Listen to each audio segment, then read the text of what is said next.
Assalamualaikum warahmatullahi wabarakatuh. Selamat siang dan salam sejahtera. Yang terhormat Bapak Tirto Suwondo selaku Kepala Balai Bahasa Jawa Tengah. Yang terhormat Bapak Sri Wahono selaku Ketua Guru Mengajar untuk Nusantara. Yang terhormat MSI selaku Instruktur Dikdar 5 Sultan Hasanuddin yang telah membimbing kami dengan penuh kasih sayang dan kesabaran. Dan terima kasih kami sampaikan kepada Bapak Ibu hebat yang telah bergabung dalam presentasi Vikon pada siang hari ini. Sebelum acara dimulai, marilah kita panjatkan syukur kehadirat Allah Subhanahu wa Ta'ala yang telah memberikan rahmat dan hidayahnya kepada kita semua, sehingga kita dapat mengikuti Vikon pada siang hari ini dalam keadaan sehat tak kurang satu apapun. Amin.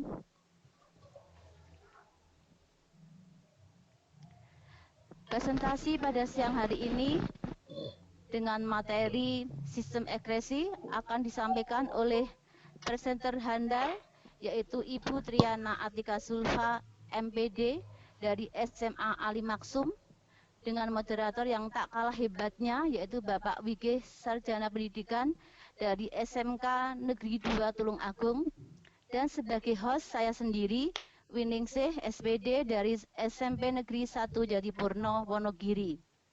Untuk selanjutnya, saya persilahkan kepada Bapak Wige untuk memandu jalannya acara Vikon pada siang hari ini. Silakan Pak Wige. Baik, terima kasih. Sebelumnya saya sampaikan kepada Ibu Winingsih SPD yang telah membuka video konferensi pada sore hari ini. Sebelumnya, Assalamualaikum warahmatullahi wabarakatuh. Selamat siang dan salam sejahtera. Yang terhormat kepada Bapak Dr. Tirto Suwondo, yang terhormat kepada Bapak Sri Wahono SPD, dan yang terhormat pula kepada Ibu Hajah Zainab MSI. Pada video konferensi siang hari ini nanti akan dipresentasikan aplikasi media pembelajaran SAD materi sistem ekskresi untuk kelas 11 IPA oleh Ibu Triana Atika Zulfa. Sebelum penyampaian materi, akan saya bacakan kurikulum vitae singkat dari beliau.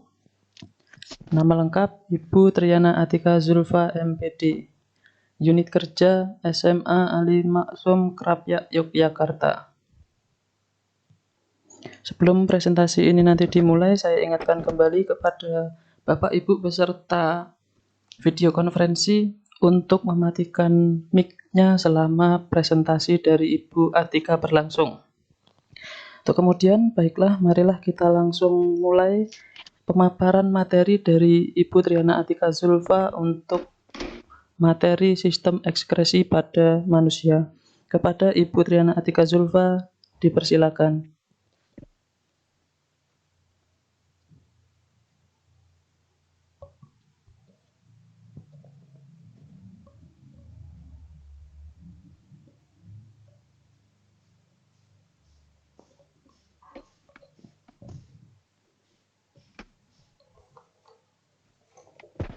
Halo, cek.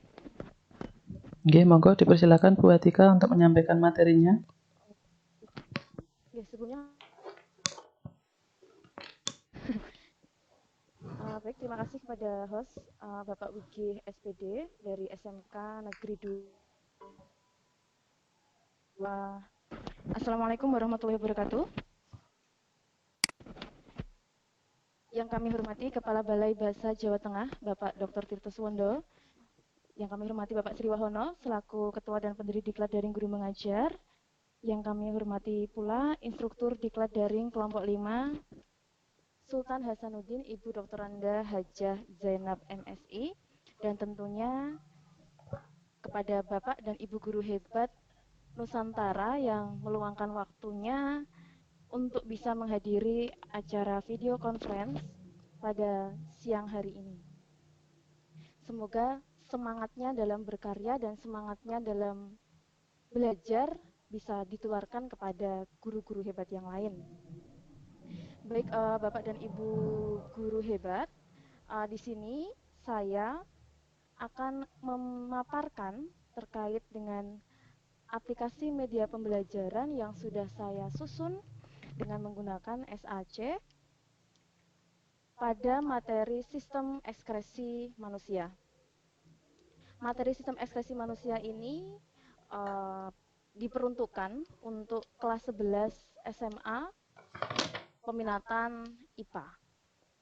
Baik, untuk tampilan awal di sini, tampilan home, saya tampilkan di sini ada tombolnya dan juga ada judulnya. Di sini di materi konten.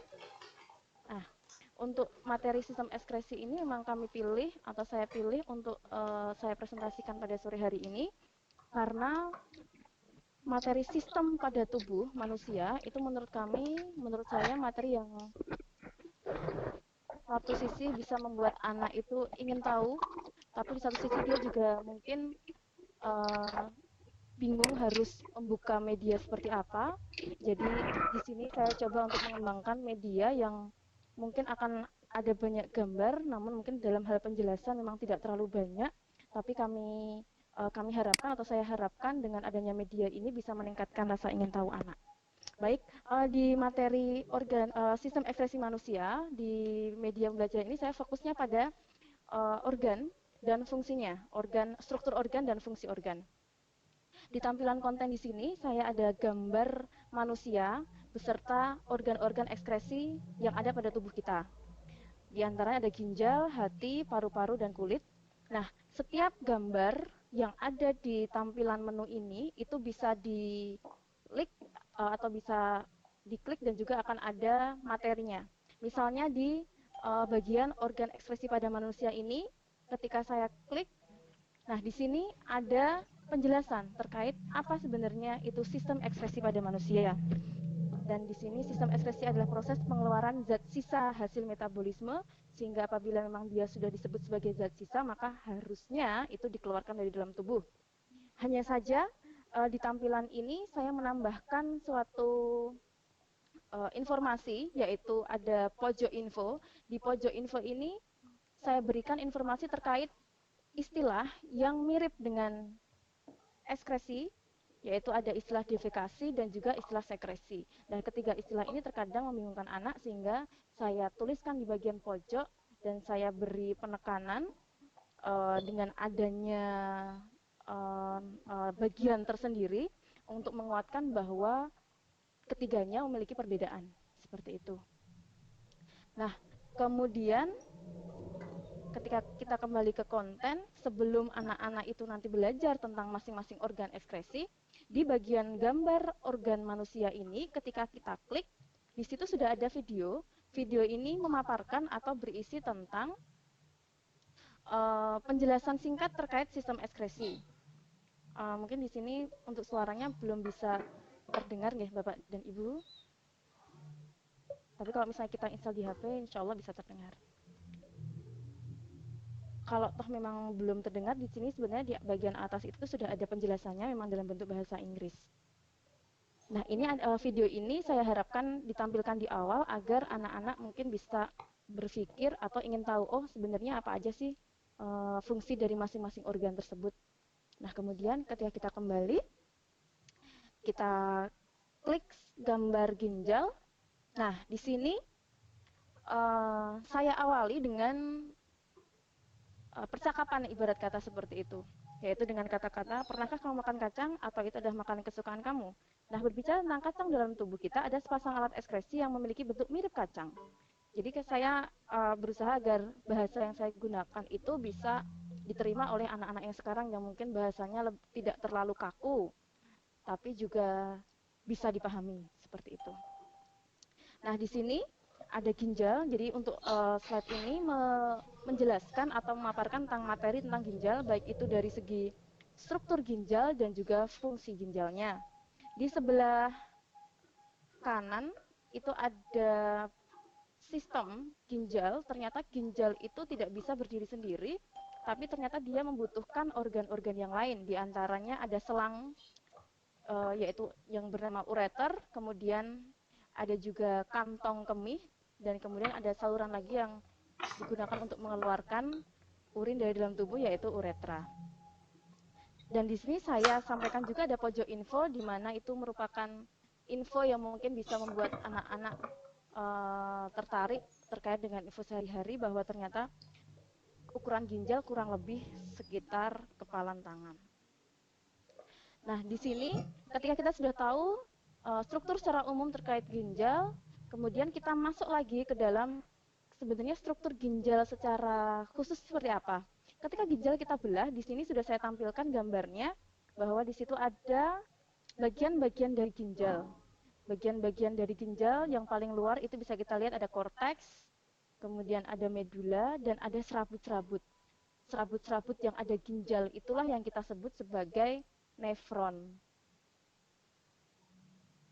Nah, serabut-serabut itu sebenarnya yang paling penting di bagian ginjal karena dia yang melakukan fungsinya, yaitu menyaring atau nanti yang akan berperan penting dalam proses pembentukan urin. Sementara ketika nefronnya kita perbesar, itu di sebelahnya itu ada saluran-saluran yang bergelombang-bergelombang, ada kayak pipa-pipa, itu sebenarnya satu nefron. Satu nefron terdiri dari itu yang ada di gambar. Lantas memang ada berapa jumlah nefron di ginjal? Jumlah nefron di ginjal sebenarnya ada jutaan, jadi ada banyak sekali jumlah. Nah, sementara satu nefron itu terdiri dari yang namanya ada bentuknya seperti bulat, itu namanya kapsul Bowman yang berisi saluran saluran atau yang istilahnya glomerulus. Kemudian ada pipa-pipa yang panjang, itu ada tubulus contorsus proximal, distal, dan juga tubulus Henle. Dan juga nanti ada saluran ke bawah yang nanti akan masuk ke dalam saluran untuk dikeluarkan ke luar tubuh. Seperti itu. Dan kenapa tidak saya beri penjelasan, ada gambar seperti ini, niat saya adalah anak pun tidak hanya fokus pada satu yang saya tampilkan, tapi juga dia juga menggunakan sarana yang lain atau buku atau yang lain. Kemudian dari struktur ginjal yang sudah kita ketahui, fungsi dari ginjal sendiri sebenarnya adalah dalam hal proses pembentukan urin kita. Nah, proses pembentukan urin ini di sini ada strukturnya yang ada gambar-gambar panahnya, tapi mungkin anak-anak masih bingung, maka dari itu saya beri penjelasan di layar selanjutnya. Proses pembentukan urin memang ada 3 tahap, ada filtrasi, reabsorpsi, augmentasi. Secara umum seperti yang sudah saya tampilkan, filtrasi nanti menghasilkan urin primer. Yang namanya urin primer berarti dia belum urin. Jadi filtrasi itu merupakan penyaringan darah. Jadi urin kita ternyata sebenarnya berasal dari darah yang disaring, kemudian diambil sisa-sisanya untuk kemudian dikeluarkan dari dalam tubuh melalui ketiga proses ini, yaitu filtrasi, reabsorpsi, dan augmentasi, sehingga terbentuk urin sesungguhnya. Nah, bicara tentang urin, ketika kita sering mengeluarkan urin, terkadang kita nggak ngeh dengan warna urin kita. Tapi ternyata warna urin pun bisa berpengaruh dalam kesehatan. Seperti sini ada kuning pucat, ada kuning tua, kuning itu ada maknanya sendiri-sendiri. Kemudian di bagian di bagian slide ini atau di halaman ini saya ada gambar orang, kemudian ada balon. Itu maksudnya agar saya berusaha untuk berbicara dengan anak tapi melalui tulisan. Nah, kemudian di bagian atas, pojok atas itu ada tombol back. Nah, itu ada simbol materi. Jadi ketika kita klik simbol tersebut, kembalinya adalah di bagian konten yang pertama. Seperti ini, itu penjelasan secara umum tentang ginjal. Nah, kemudian yang kedua, organ ekskresi yang kedua adalah paru-paru. Nah, di paru-paru ini saya beri juga pengantar terkait dengan apakah masih ingat dengan materi sistem pernapasan. Alat ekskresi yang satu ini ada hubungannya dengan sistem pernapasan. Coba kamu tebak. Nah, alat ekskresi itu adalah paru-paru. Apakah tebakan kalian benar? Seperti itu. Harapan kita anak menjawab dalam diri sendiri ya. Oh iya, benar-benar, misalnya seperti itu. Nah, di bagian slide ini itu memang saya tampilkan gambar paru-paru.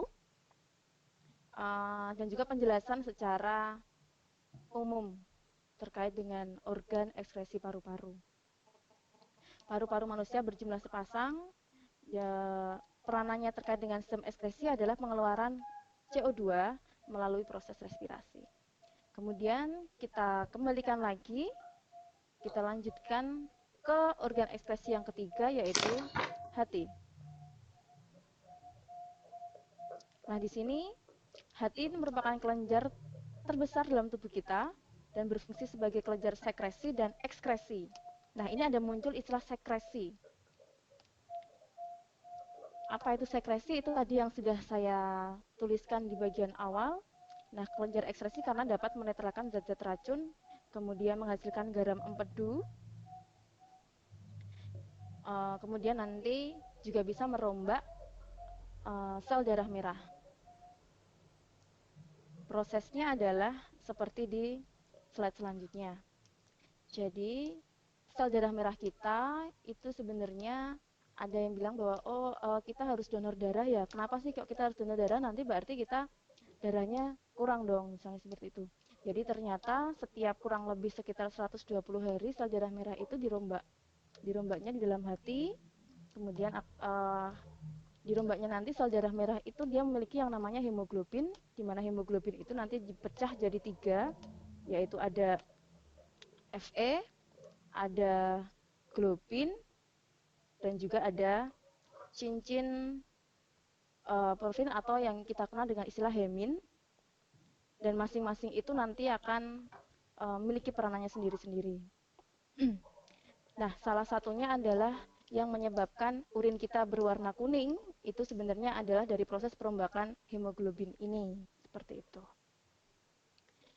Kemudian next adalah organ selanjutnya, organ ekskresi selanjutnya adalah di bagian kulit. Kulit itu kenapa kulit bisa disebut sebagai organ ekskresi? Emang zat sisa apa yang dibuang oleh kulit gitu sehingga dia bisa dimasukkan dalam organ ekskresi? Jadi kulit itu menjadi organ ekskresi karena dia mengeluarkan keringat. Keringat itu zat sisa atau seperti apa? Keringat itu ternyata di dalamnya atau kandungannya itu memiliki kandungan-kandungan zat sisa. Seperti itu. Seperti air, garam. Nah, selanjutnya ini adalah proses pengeluaran keringat dari dalam tubuh kita. Di sini keringat dalam tubuh itu diinisiasi oleh yang namanya hipotalamus. Hipotalamus itu letaknya ada di bagian otak tengah. Nanti rangsangan itu nanti akan merangsang hipotalamus. Rangsangan berupa apa yang merangsang hipotalamus untuk akhirnya bisa membuat kelenjar keringat menghasilkan keringat? Itu sebenarnya ada kaitannya dengan suhu. Jadi ketika suhu tinggi sehingga keringat keluar, tapi ketika suhu rendah, kelenjar keringat nanti akan tidak terlalu aktif sehingga ketika kita berada di di kondisi betul, itu nanti akan muncul checklist yang berarti bahwa pernyataan tersebut benar. Dan sebenarnya ketika kita aplikasikan di HP, ini ada suaranya ketika dia benar seperti apa, salah seperti apa. Kemudian setiap nefron pada ginjal terdiri atas C, kapsula Bowman, dan tubulus. Nah, ketika dia pernyataan itu yang dijawab adalah benar, maka di tabel skor yang ada di pojok atas akan bertambah skornya sesuai dengan jawaban benar yang dia pilih. Setiap jawaban benar itu untuk setiap soalnya memiliki skor yaitu 20. Lantas bagaimana ketika si anak itu salah dalam menjawab? Ketika dia salah menjawab akan seperti ini. Misalnya soal nomor 3, organ-organ terlibat dalam sistem ekskresi pada manusia adalah, jawaban yang benar harusnya ada paru-paru, hati, ginjal, dan kulit. Tapi ketika anak salah menjawab, misalnya kita jawab E, hati, kulit, darah, dan ginjal, kita perhatikan apa yang terjadi. Nah, akan muncul simbol silang dan ada suara yang menunjukkan bahwa si anak itu salah. Dan kita lihat skornya juga masih tetap, karena tidak ada penambahan skor pada skor yang salah. Kemudian soal nomor yang 4, peristiwa pengeluaran zat. yang terkait ekskresi di bawah ini yaitu A. Pembentukan glikogen, B. Pelepasan insulin, C. Pelepasan saliva, D. Keluarnya karbon dioksida, E. Keluarnya feses. Mungkin Bapak dan Ibu guru hebat di sini mungkin bisa sambil menjawab di dalam hati. Jawabannya yang mana, nanti kita cek apakah sesuai dengan jawaban jenengan semuanya. Sudah Bapak dan Ibu nggih? Oke, sekarang kita coba untuk menjawab, dan jawaban yang benar adalah pilihan dari D, keluarnya karbon dioksida dari paru-paru. Oke, berapa jumlah Bapak Ibu yang benar ya? Silakan nanti bisa di chat atau di apa. Nah, kemudian soal yang terakhir yaitu soal tentang kulit. Sama kulit di sini ada gambar kulit, bagian kulit yang berfungsi menghasilkan keringat ditunjukkan oleh nomor berapa. Di situ ada gambar yang ditunjukkan oleh bagian-bagian dari organ tersebut ditunjukkan oleh keterangan angka. Dari angka 1, 2, 3, 4, 5. Nah, dari angka-angka tersebut, bagian manakah bagian kulit yang berfungsi menghasilkan keringat? Itu ditunjukkan oleh nomor berapa? 1, 2, 3, 4, atau 5? Dan jawabannya adalah 3. Nah, setelah itu akan muncul skor total dari hasil yang sudah diperoleh pada saat setelah selesai mengerjakan soal evaluasi. Skor total di sini ada 80. Kenapa 80 atau kenapa tidak 100? Karena tadi ada satu soal yang saya coba untuk menjawab salah, sehingga kita bisa tahu perbedaan ketika soal dijawab salah itu seperti apa skornya, ketika soal dijawab benar bagaimana skornya. Seperti itu. Kemudian ketika sudah selesai, kita bisa selesailah media pembelajaran ini. Nah, di sini saya tuliskan pengembang saya. Ini ada foto saya, agak narsis, mohon maaf. Tapi semoga tidak mengganggu pemandangan ya. Baik, terima kasih. Sekian presentasi dari saya, presentasi media pembelajaran pada materi sistem ekskresi. Tentu masih banyak sekali kekurangan dari apa yang sudah saya kembangkan. Pada Bapak dan Ibu guru hebat di sini mungkin bisa memberikan saran, masukan, ataupun pertanyaan terkait dengan media pembelajaran yang telah saya susun. Seperti itu, saya kembalikan kepada moderator. Baik, terima kasih atas paparan materi yang sangat jelas dari Ibu presenter. Untuk selanjutnya adalah sesi tanya jawab kepada Bapak Ibu yang memiliki pertanyaan atau unek-unek. Monggo bisa disampaikan lewat chat ataupun bisa secara langsung. Untuk lewat chat, sebelumnya saya mohon maaf, tadi sempat terputus hingga ada chat yang muncul dari saya yang sempat saya catat ada 2. Yang pertama dari Fitria Tito, menyampaikan bahwa materi dari Ibu Atika itu sangat bermanfaat. Kemudian ada pertanyaan susulan, apakah ada kendala bagi siswa ataupun juga bagi guru dalam proses pembelajaran materi ini? Bila ada, solusinya bagaimana Bu? Pertanyaannya begitu Bu Atika, langsung dijawab atau ditambahkan pertanyaan berikutnya? Derek, dikumpulkan pertanyaannya dulu juga boleh Pak. Pertanyaan kedua dari Bapak Rizky. Pertanyaannya adalah, mengapa setelah memakan makanan pedas, saluran pernafasan kita menjadi terasa sesak? Seperti itu, Ibu. Jadi mungkin 2 pertanyaan ini dulu untuk dijawab, kemudian kita lanjut ke pertanyaan berikutnya. Bagaimana Bu Atika? Perlu saya ulangi pertanyaan yang pertama? Baik, sudah saya catat Pak, terima kasih. Baiklah, terima kasih sebelumnya kepada Ibu Fitria Tito. Alhamdulillah jika memang media ini bisa bermanfaat, semoga bisa membantu teman-teman atau rekan-rekan guru di sini dalam menyampaikan materi, terutama pada materi sistem ekskresi. Kemudian pertanyaan dari Bu Tito adalah kendala siswa atau guru dalam proses pembelajaran pada materi sistem ekskresi, berarti poinnya. Sejauh ini memang kendala yang dihadapi oleh anak adalah pada saat ketika mereka menjelaskan tentang mekanisme sebenarnya. Jadi misalnya seperti yang saya tampilkan di sini, ini adalah mekanisme proses pengeluaran keringat.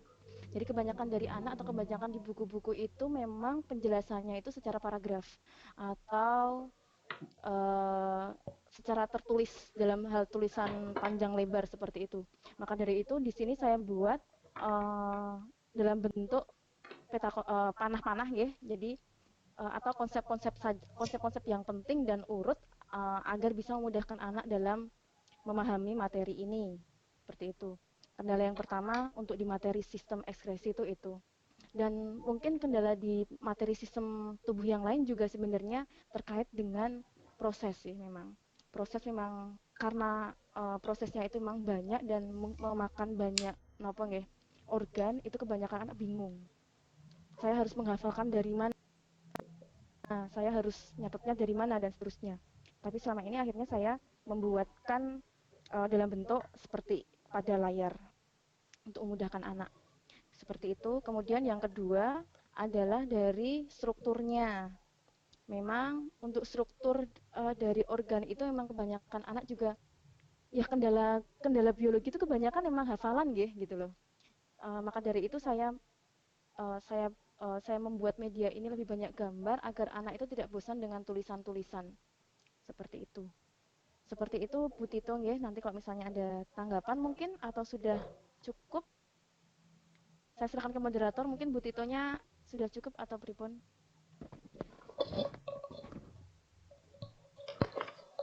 Atau saya lanjutkan ke pertanyaan Ibu Rizky mawon ya Pak nggih.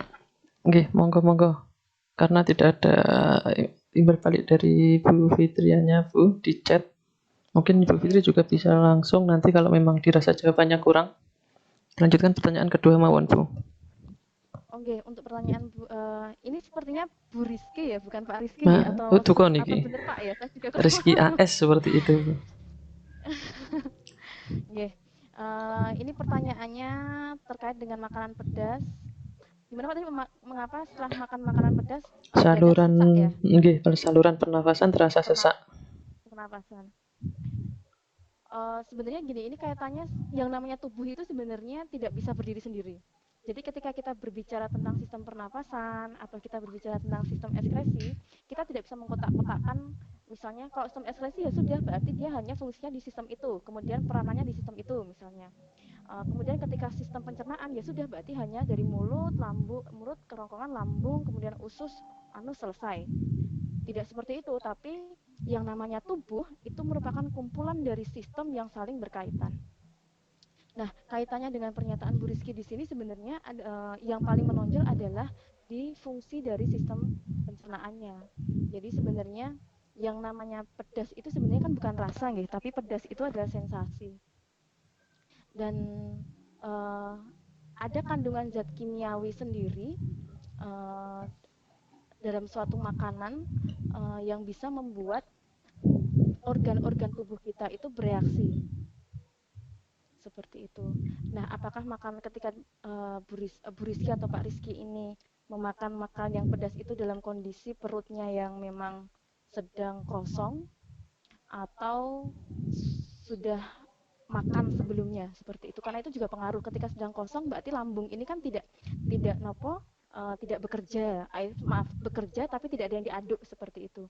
Jadi ketika ada makanan yang pedas itu nanti akan membuat senyawa-senyawa dalam makanan tersebut itu nanti akan membuat dinding-dinding lambung itu menjadi sedikit terluka seperti itu. Dan sehingga asam dari lambung itu naik sehingga membuat dada kita agak sesak seperti itu.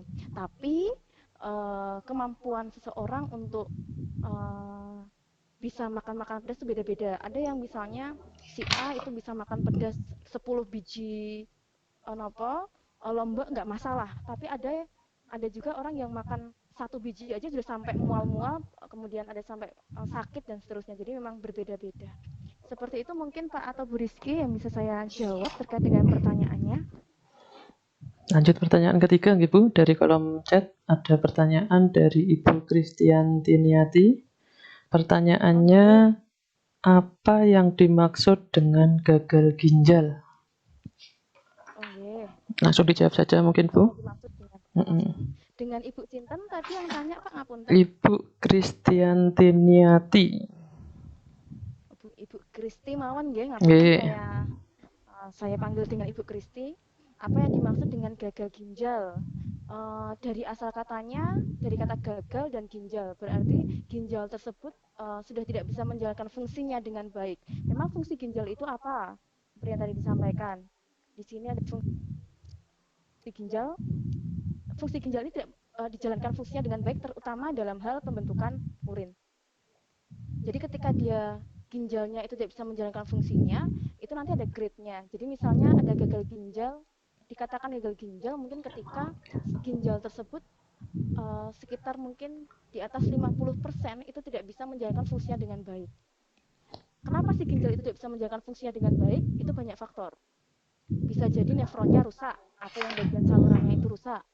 Atau yang kedua bisa jadi salah satunya adalah penyakit bawaan, yaitu diabetes mellitus. Itu juga bisa salah satu faktor yang menyebabkan gagal ginjal. Seperti itu, Bapak. Jadi kesimpulannya gagal ginjal itu adalah ketidakmampuan ginjal dalam menjalankan fungsinya dengan baik, dan ada grade-nya, ibarat kata. Jadi ada misalnya 15% fungsi ginjal tidak bisa berfungsi dengan baik, itu biasanya harus membutuhkan yang namanya cuci darah. Seperti itu. Seperti itu, Pak. Bu Kristi, nggih. Nggih, Bu. Dari saya. Jadi dari ketiga penanya sudah menyampaikan rasa terima kasih atas penjabarannya. Kemudian ada satu pertanyaan terakhir mungkin, Bu, dari Bapak Hermawan B. Santoso. Itu menanyakan bagaimana tips atau trik agar siswa itu mudah mengingat nama-nama atau istilah-istilah dalam organ itu. Mungkin yang dimaksud organ ekskresi ini, Bu. Monggo. Oke, baik. Terima kasih Pak Hermawan atas pertanyaannya. Di sini mungkin saya lebih ke Syarimawan, nggih, tapi untuk yang lebih lebih berpengalaman mungkin di antara Bapak dan Ibu guru hebat ini mungkin punya tips yang lebih baik daripada saya. Cuman kalau misalnya saya pribadi itu biasanya untuk bisa saya tuh lebih suka anak-anak mengatakan, anak bukan menghafal, ya, tapi anak-anak memahami, seperti itu. Jadi biasanya saya tunjukkan dengan gambar, misalnya seperti ini. Ngapunten. Nah, ada gambar seperti ini, biasanya saya akan tampilkan gambar, kemudian saya meminta anak untuk maju, misalnya. Maju, kemudian menunjukkan bagian-bagiannya. Dengan cara, saya biasanya beberapa kali menggunakan bank kata, seperti itu. Jadi bank kata itu ada kata-kata yang saya tulis di kertas, kemudian saya masukkan dalam suatu kotaan. Nah, kata-kata di situ, kertas yang ada isinya kata-kata itu adalah kata-kata bagian-bagian organ. Nah, jadi sebelum si anak itu bisa menempelkan bagian kata-kata itu di dalam di gambar yang sudah saya pasang di depan, anak-anak harus membaca dulu. Nah, jadi poinnya adalah membaca dalam hal ini tidak membaca secara sekilas, tapi dia membaca dengan di buku, kemudian setelah itu dia memahami, oh letak di sini seperti ini, baru diaplikasikan. Jadi tidak hanya membaca, tapi dia juga langsung melakukan. Seperti itu yang pertama. Kemudian yang kedua bisa juga dipraktekkan atau diaplikasikan dengan menggunakan lagu, itu juga bisa. Itu kalau kemarin saya praktekkan untuk yang di sistem gerak. Atau mungkin permainan-permainan. Saya lebih sukanya suasana kelas itu tidak terlalu kaku sih sebenarnya. Seperti itu. Dan kalau beberapa guru memang menggunakan jembatan keledai itu, nggih, yang disingkat-singkat itu, tapi memang saya jarang menggunakan sistem seperti itu. Begitu, Pak Wige, atas jawaban saya. Terima kasih atas penjelasannya yang sangat jelas dari Ibu pemateri. Sepertinya sudah tidak ada pertanyaan lagi, Bu. Jadi mungkin bisa saya simpulkan bahwa sistem ekskresi itu merupakan sebuah proses pengeluaran sisa-sisa metabolisme yang sudah tidak digunakan oleh tubuh kita, di mana organ-organ tersebut ada kulit, ginjal, paru-paru, dan juga hati. Oleh karena pentingnya fungsi organ-organ tersebut, maka dari itu kita harus selalu menjaga kesehatan organ-organ tersebut seperti yang telah disampaikan oleh pemateri tadi. Untuk kemudian sebelum acara ini ditutup, Mungkin dari Ibu presenter ingin menyampaikan kesan atau pesan selama mengikuti kegiatan Dikdar Gumun ini, Bu. Monggo dipersilakan. Oke, terima kasih sebelumnya kepada kepada moderator. Terkait dengan pesan dan kesan saya, kalau saya boleh matur secara jujur, sebenarnya saya agak malu sebenarnya kalau melihat semangatnya Bapak dan Ibu guru yang lain dalam mengikuti ini. Ini kan saya termasuk yang terakhir-terakhir ya, dalam membuat media. Tapi ternyata kalau saya lihat, ternyata semangatnya untuk belajar, semangatnya untuk berkreasi itu luar biasa. Dan itu sebenarnya membuat saya agak malu sebenarnya. Tapi dari situ justru malah membuat saya berpikir lagi bahwa ternyata ibu guru yang lain itu tidak hanya stop atau tidak stuck pada satu titik di mana dia merasa nyaman di situ. Ternyata dia juga melakukan hal-hal yang bermanfaat lain dan bisa meningkatkan kemampuan dari Bapak dan Ibu guru. Itu yang membuat saya juga menjadi bersemangat lagi sebenarnya. Dan saya berterima kasih kepada Bapak Sriwahono yang sudah memberikan wadah untuk kami semuanya itu bisa belajar dan berkreasi di sini, bahkan tidak hanya dalam satu jenjang, tapi di jenjang dari SD sampai bahkan ada yang perguruan tinggi juga. Itu menurut saya sangat baik sekali, dan apabila memang ada pelatihan-pelatihan lain mungkin bisa dilakukan, dan semoga saya juga bisa join dan bisa ikut dengan lebih semangat dan lebih tepat waktu dalam menyelesaikan tugas. Seperti itu, Pak Wigi. Oke, terima kasih Bu atas pesan kesannya terhadap diklat ini. Kemudian sebelum saya kembalikan kepada host, saya sampaikan banyak terima kasih kepada peserta yang telah hadir dengan semangatnya mengikuti dari awal sampai akhir dan juga telah memberikan pertanyaan-pertanyaan yang sangat bermanfaat. Dan juga saya sampaikan khususnya terima kasih kepada Ibu Aja Zainab yang telah hadir pada video konferensi kita pada siang hari ini. Untuk selanjutnya, saya kembalikan kepada host, kepada Ibu Winingsih, dipersilakan. Terima kasih kepada Pak Wige yang telah memandu jalannya presentasi, dan juga Ibu Triana Atika Silva yang telah menyampaikan materi dengan jelas dan hebat. Dan terima kasih juga kepada Ibu Dr. Anda Hajah Zainab MSI yang telah bergabung dalam Vikon pada siang hari ini. Dan tak lupa kami ucapkan terima kasih kepada peserta yang telah bergabung dari awal sampai akhir acara presentasi pada siang hari ini. Dan tak lupa saya sebagai host mewakili kelompok kami yang bertugas menyatakan undur diri dan mohon maaf jika ada tutur kata yang tidak berkenan. Sekian, terima kasih. Wassalamualaikum warahmatullahi wabarakatuh. Waalaikumsalam warahmatullahi wabarakatuh.